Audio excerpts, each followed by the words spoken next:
खनिज विकास निगम अध्यक्ष प्रदीप जायसवाल ने कहा, क्षेत्र के विकास के लिए भाजपा के साथ।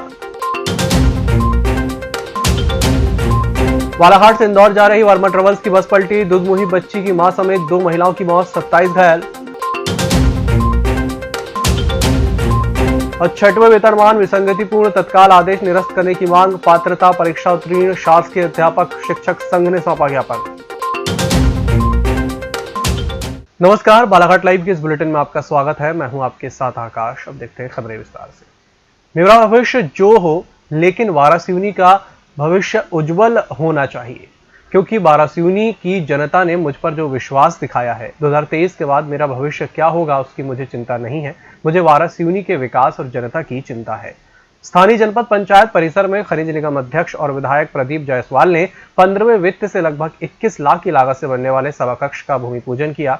वहीं गोलीबारी चौक में जनपद निधि मद से लगभग 111 लाख की लागत से बनने वाले कॉम्प्लेक्स का भूमि पूजन किया। इस दौरान विधायक प्रदीप जायसवाल ने कहा कि आज लगभग 3 करोड़ के विकास कार्यों का भूमि पूजन हो रहा है। सरकार कोई भी आए, कोई भी जाए, हम वारासिवनी खैरलांजी क्षेत्र के विकास को लेकर कोई समझौता नहीं करेंगे, इसलिए नई सरकार को समर्थन किया है। सड़क, नाली, लाइट महत्वपूर्ण रूप से इसकी मांग ज्यादा होती है और वारासिवनी क्षेत्र में वारासिवनी की नगर पालिका में पिछले कई वर्षों से लगातार आप सबका विश्वास मुझ पर, मेरे सभी साथियों पर, मेरी टीम पर हमेशा बना रहा और बहुत सारे काम हमने कराए जो शहर में दिखते हैं। और हमारा मुख्य उद्देश्य यही था कि हमारा शहर अन्य शहरों की तुलना में किसी भी क्षेत्र में पीछे ना रहे। शहर पीछे रहना मतलब हमारे युवा साथी भी पीछे रहना, हमारे लोग पीछे रहना, और है ना वो हर संभव काम करने का हमने प्रयास किया है। जो चीज़ भोपाल में है, जो चीज़ जबलपुर इंदौर में है, वो सारी चीज़ हमारे यहाँ पे सुविधा होना चाहिए। चाहे महिलाओं की सुविधा की बात करें, चाहे हमारे युवा साथियों की पढ़ाई लिखाई की बात करें, खेलकूद की बात करें, या आवागमन की बात करें, या स्ट्रीट लाइट। बालाघाट से इंदौर जा रही वर्मा ट्रेवल्स की बस गुरुवार देर रात अंधे मोड़ पर छिंदवाड़ा के मैनीखापा के पास अनियंत्रित होकर खाई में गिरकर पलट गई। हादसे में 2 महिलाओं की मौत हो गई और 27 लोग घायल हो गए। मरने वालों में एक महिला की 10 माह की बच्ची भी है। हादसे में बच्ची भी घायल हुई है। गंभीर रूप से घायल एक व्यक्ति को नागपुर रेफर किया गया है। घायलों की बस की खिड़कियों के कांच तोड़कर बाहर निकाला गया। हादसे के बाद बस ड्राइवर मौके से भाग गया। पुलिस ने ड्राइवर के खिलाफ मामला दर्ज कर लिया है। पात्रता परीक्षा उत्तीर्ण शासकीय अध्यापक शिक्षक संघ मध्य प्रदेश के द्वारा मुख्यमंत्री के नाम कलेक्टर कार्यालय पहुंचकर मांगों को लेकर ज्ञापन सौंपा गया। उन्होंने मुख्यमंत्री से मांग की है कि नवीन शिक्षक संवर्ग की 6वें वेतनमान और क्रमोन्नति हेतु जारी विसंगतिपूर्ण आदेशों को तत्काल निरस्त किया जाए। सर, हमारी मुख्यतः मांग ये है कि जो 6वें वेतनमान का निर्धारण हुआ है, यह निर्धारण पूर्णतः मध्य प्रदेश में विसंगतिपूर्ण है। इसे शासन दुरुस्त करे, ताकि जो सबसे पहले जो आदेश है कि जो क्रमोन्नत और पदोन्नत वेतनमान शासन ने जो दी है अन्य कर्मचारियों को, वो समय से बहुत पहले दी है। जिनको कहने का मतलब क्रमोन्नति 12 साल में लगनी चाहिए, किसी को 3 साल में लग गई, किसी को 6 साल में लग गई, किसी को 9 साल में लग गई। यदि कोई व्यक्ति पदोन्नत होता है तो पदोन्नत दिनांक से ही उसको लाभ मिलना चाहिए उच्चतर वेतनमान का, लेकिन शासन ने उसको अध्यापक संवर्ग के संविलियन तिथि से दे दिया। इसके कारण शासन पर प्रति माह लगभग 100 करोड़ से अतिरिक्त अधिक भुगतान हो रहा है। जो अपने वित्त मंत्री तरुण भनोत जी, जो पूर्व शासन में केंद्र मध्य प्रदेश शासन के वित्त मंत्री थे, उनसे भी हमने बात किए थे और उन्होंने इस बात को मानी थी कि विसंगति बहुत है, इसकी मैं जांच कराऊंगा और उच्च अधिकारियों को निर्देश दूंगा कि इस विसंगति को सुधार पाए। लेकिन अभी तक सर ये जस की तस विसंगति बनी हुई है। इसलिए हम शासन का ध्यानाकर्षण कराना चाहते हैं कि इस विसंगति को मिटाकर जो जनता का पैसा है वो न्यायोचित ढंग से खर्च हो, अन्यथा अन्य व्यक्तियों को एक अन्य लाभ से उसे कहने का वंचित न करे। शासकीय जटाशंकर त्रिवेदी स्नातकोत्तर महाविद्यालय के एनसीसी कैडेट्स ने कॉलेज प्रांगण में स्थापित स्वामी विवेकानंद की प्रतिमा की साफ सफाई कर स्वच्छता का संदेश दिया। इस संबंध में पीजी कॉलेज के NCC officer doctor RN Jharia ने बताया कि NCC lieutenant colonel M Ravichandran के निर्देशन में युवाओं के प्रेरणा स्रोत स्वामी विवेकानंद की प्रतिमा की सफाई करने की जिम्मेदारी लेकर शुक्रवार को पीजी कॉलेज में स्थित विवेकानंद जी की प्रतिमा की सफाई की गई। मैं CH में स्कूल का, इसके अलावा मैं यहाँ पे लेफ्टिनेंट कर्नल रविचंद्र सर के आदेशानुसार मेरा लाया गया था, ताकि यहाँ के कार्यक्रम में अपना सहयोग दे सके। अब सर ने जैसे बताया गया उस हिसाब से हम यहाँ से आए, यहाँ के कार्यक्रम में सम्मिलित हुए और यहाँ पे तो आज जो एनसीसी के द्वारा जो कार्यक्रम आयोजित किया गया था, क्या कुछ उद्देश्य को लेकर के आयोजित किया गया था कार्यक्रम और क्या क्या मूवमेंट हुआ यहाँ पे?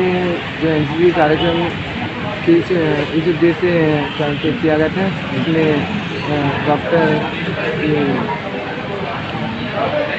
विवेकानंद जी की मूर्ति की अडॉप्ट करने के लिए और इसकी सेवाएं यहाँ पे स्वच्छता अभियान के लिए यहाँ पे अडॉप्ट किया गया था, ताकि सारे समाज में सबको ये बताया जा सके कि साफ़ सफाई कितनी ज़रूरी है, अपने आसपास के वातावरण के साथ रखना ज़रूरी है। अपने जूनियर और अपने सीनियरों को क्या कुछ संदेश देना चाहेंगे आप?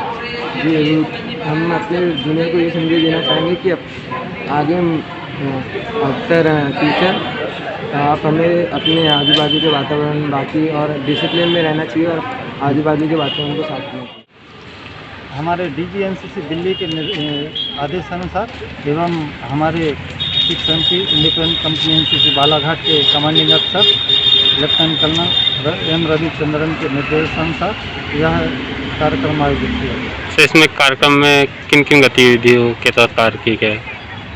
ये कार्यक्रम स्वामी विवेकानंद जी की मूर्ति को हम लोगों ने अडॉप्ट किया है, स्वीकार किया है कि ये जो हमारे युवाओं के प्रेरणा स्रोत हैं, इनकी साफ सफाई करने का जिम्मा हम एनसीसी कैडेटों ने लिया है और साफ सफाई करके हम जनता को, समाज को ये संदेश देना चाहते हैं कि हमारे प्रेरणा स्रोत हैं और हमारे महापुरुष हैं, इसलिए इनकी साफ सफाई हम लोग करके जनता को जागरूक करना चाहते हैं। क्योंकि आपने साफ सफाई का नाम लिया, तो क्या कुछ स्वच्छता को लेकर के आज कार्यक्रम आयोजित किया गया? जी, हम समय समय में वो भी करते हैं। हम जैसे पुरातत्व विभाग है, हॉस्पिटल है या मंदिर है, हम वहाँ भी हमारे एनसीसी कैडेट साफ सफाई का अभियान करते हैं और लोगों को, युवाओं को संदेश देते हैं। बुलेटिन में चला छोटे से ब्रेक का, जल्द हाजिर होंगे। हर घूंट सेहत से भरपूर, without sugar, without caffeine and with natural tea colour. Ayur Amrit herbal tea अपनाइए, जो हृदय के लिए रामबाण औषधि है। अब टी नहीं, सिर्फ आयुर अमृत हर्बल टी। ब्रेक के बाद एक बार फिर से आपका स्वागत है। बालाघाट जिले के लालबर्रा मुख्यालय में स्थित मां सरस्वती मंच में शुक्रवार की शाम 4 बजे राज्य शिक्षक संघ लालबर्रा इकाई की बैठक संपन्न हुई। बैठक में अध्यापक संवर्ग में राज्य शिक्षा सेवा में वर्ष 2018 से नई नियुक्ति मानी गई है, जिससे अध्यापकों में भारी आक्रोश व्याप्त है। ऐसी स्थिति में क्रमोन्नति होने में उक्त अध्यापकों का आर्थिक शोषण होगा। उक्त क्रमोन्नति हेतु आदेश को स्थगित करवाया गया है, जिससे सेवा अवधि नियुक्ति दिनांक से यथावत रखने की मांग किए जाने हेतु विचार विमर्श किया गया और आगामी कार्यक्रमों की रणनीति तैयार की गई। आज हम लोग जो है क्रमोन्नत आदेश जो शासन के द्वारा स्थगित किए गए हैं, क्रमोन्नति के आदेश, उसी के विरोध में आज हम लोग ज्ञापन सौंपने के लिए पूरे प्रदेश भर में, पूरे प्रदेश के पूरे शिक्षक साथी एकत्रित हुए हैं। क्यों स्थगित किए गए? इसमें क्या है कि राज्य शिक्षा सेवा के तहत 2018 में नई नियुक्ति मानी है सरकार ने, जबकि हमारे शिक्षकों की नियुक्ति 98 से निरंतर जारी है। उसके बाद भी पहले की सेवाओं को शून्य मानते हुए नई नियुक्ति शब्द का प्रयोग किया गया है। उसी के विरोध में आज हमारे पूरे शिक्षक संवर्ग के साथी जो है पूरे प्रदेश भर में अपने क्रमोन्नति वेतनमान के जो आदेश शासन ने जो स्थगित करवाया है, उसी के विरोध में यह ज्ञापन सौंपने के लिए यहाँ पर हम लोग एकत्रित हुए हैं, ताकि हमारी जो विरोध की जो स्वर हैं वो मध्य प्रदेश के मुख्यमंत्री तक पहुँच सके। क्या मांगे आपकी? हमारी मांगे यह है कि हमारी जो सेवा अवधि है वो नियुक्ति दिनांक से ही उसको पूरी तरह से मान्य यथावत रखी जाए। इसी का हम यहाँ पर अपनी मांग रखने के लिए आए हुए हैं और किसी प्रकार से हमारे शिक्षक साथियों का आर्थिक नुकसान न हो। मांगे पूर्ण नहीं होने पर क्या करेंगे आप? आंदोलन करेंगे, बहुत जबरदस्त तरीके से पूरे प्रदेश भर में आंदोलन किया जाएगा। शिवरात्रि के पावन पर्व पर जगह जगह तरह तरह के आयोजन किए गए। वहीं शिवशंकर को लेकर झांकी, कलश यात्रा और जावरा झांकी निकाली गई, तो कहीं के मेलों का आयोजन किया गया। उकवा के सार्वजनिक शिव मंदिर में सुबह से ही रुद्राभिषेक, पूजन हवन का कार्यक्रम रखा गया था। इस पावन पर्व को मनाने के लिए मंदिर को फूलों और सुंदर लाइटिंग से सजाया गया था। महाकाल सेना उकवा के द्वारा भोले शंकर की बारात शिव मंदिर उकवा से सुंदर झांकी के साथ डीजे की धुन पर निकाली गई।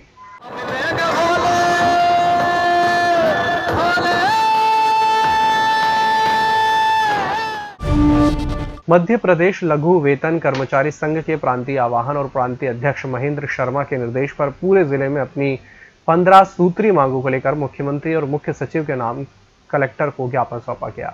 इसी कड़ी में बालाघाट जिले में जिलाध्यक्ष संतोष प्रधान के नेतृत्व में 12 मार्च को 15 सूत्री मांगों को लेकर जिला प्रशासन को ज्ञापन सौंपा गया, जहां इस दौरान लघु वेतन कर्मचारी संघ के जिला और तहसील पदाधिकारी और सदस्यों की उपस्थिति रही। आज हमारे पूरे प्रदेशव्यापी आह्वान पर आज 15 सूत्रीय कार्यक्रम का ज्ञापन माननीय कलेक्टर महोदय को दिया जा रहा है। पूरे प्रदेश में आज ज्ञापन सभा 15 सूत्रीय कार्यक्रम। क्या है आपकी प्रमुख मांगे? हमारी प्रमुख मांगे वृत्ति कर समाप्त किया जाए। 2018 के बाद 5% जो DA है वो रुका हुआ, वो शासन हमें जल्द से जल्द दे, वृत्ति का समाप्त किया जाए। अगर आपकी मांगों का निराकरण नहीं होता है मांगों का निराकरण नहीं होता तो अनिश्चितकाल हड़ताल की जाएगी। हमने बेशक किसी परिवार में जन्म नहीं लिया है और हमारा सबका ख्वाब खुद को बेहतर जीवन बनाने का होता है, लेकिन हमारे सबके परिवार के साथ सामाजिक कर्तव्य भी है। प्रत्येक मनुष्य को अपनी ज़रूरतों के साथ ही समाज के लिए वे क्या योगदान दे सकते हैं, इसकी भावनाएं भी होनी चाहिए। यदि हम ऐसा करते हैं तो निश्चित ही समाज पूरी तरह से सुधर जाएगा, लोगों के बीच भाईचारा बढ़ेगा। ऐसा ही संदेश देते हुए एक बार फिर बालाघाट रजेगांव के निवासी सामाजिक कार्यकर्ता हितेश अजीत ने समाज सेवा की एक और मिसाल पेश की। स्वयं के जन्मदिन के अवसर पर ग्राम कोहका आंगनवाड़ी केंद्र में रोशनी के लिए बिजली कनेक्शन लगवा दिया। ये बहुत अच्छी सोच है और मैं इस सोच के माध्यम से सभी से कहना चाहूँगा कि ऐसी सोच रखकर आगामी जीवन को सफल बनाने की कोशिश करें। ये हर किसी के बस का नहीं होता और होता भी है किंतु करना नहीं चाहते। ये एक पहल है, बहुत अच्छी सोची समझी कि भैया गर्मी के दिन आ रहे हैं, बच्चों के लिए खेल नहीं है। और हमारे भाई हितेश कुमार अजीत पत्रकार रजेगा वो आए तो उन्होंने देखे कि यहाँ फैन की व्यवस्था नहीं है, गर्मी में बहुत तकलीफ होगी। उन्होंने अपने जन्मदिन के अवसर पर फैन और मीटर प्रदान करके कोहका ग्रामवासियों के खुशी प्रदान की है और सभी धन्यवाद देना चाहते हैं हितेश कुमार अजीत को। आज प्रोग्राम ये था कि जो हितेश पत्रकार है रजेगांव ग्राम पंचायत से, उन्होंने हमारे बीच आकर हमारी समस्या को देखते हुए, हमारे बच्चों की समस्या को गर्मी में देखते हुए उन लोगों ने अपना जन्मदिन हम सब बच्चों के बीच में फैन देकर हमारे बच्चों को गर्मी से राहत मिली, इसलिए मैं उनका बहुत बहुत धन्यवाद करती हूँ। ऐसे में हर किसी इंसान के मन में रहना चाहिए ताकि हमारे समाज में सुधार हो और मैं उनकी लंबी उम्र की कामना करते हुए मैं शब्दों को नहीं विराम देती हूँ। मेरे द्वारा आंगनवाड़ी केंद्र कोहका में आकर अपने बर्थडे के मौके पर इलेक्ट्रिसिटी, केबल और फैन और यहाँ केबल वायरिंग करा दी गई है। मेरा मानना है कि हम अपने जन्मदिन के अवसर पर फिजूल खर्ची न करते हुए किसी ज़रूरतमंद की सहायता कर दे, उसकी मदद करके हम अपना बर्थडे मनाएं तो वो ज़्यादा बेहतर होगा। इससे पूर्व भी मेरे द्वारा पिछले साल रजेगांव आंगनवाड़ी केंद्र में भी इलेक्ट्रिसिटी कर दिया गया था। अभी आने वाला समय भीषण गर्मी का समय, बच्चे देखने में आता है कि आंगनवाड़ी में आते ही नहीं है, आते हैं तो बड़ी कम संख्या में आते हैं और वो हलाकान परेशान हो जाते हैं। तो उनकी इसी समस्या को से निजात दिलाने के लिए मेरे द्वारा प्रयास किया गया। इस बुलेटिन में फिलहाल इतना ही। नमस्कार।